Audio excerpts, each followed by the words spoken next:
If your furnace is not starting or it keeps on starting and stopping, then I've got a couple things you can check yourself. But keep in mind, these are only 5 of the most common possible causes. If your furnace starts but then stops quickly, then it could be that your flame sensor needs to be cleaned.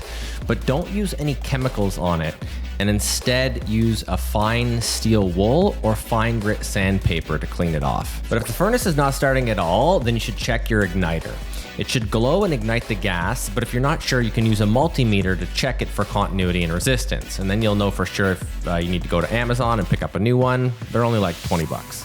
Now, if the furnace shuts off unexpectedly, then you want to go and check the condensation pump. You can fill it full of some water and make sure that it's pumping it all out. But if that still doesn't do the trick, then we want to check for clogs on the intake and exhaust vent, as well as the furnace filter, because all of those can trigger a safety switch that'll prevent your furnace from running. Thanks for watching and have a great day.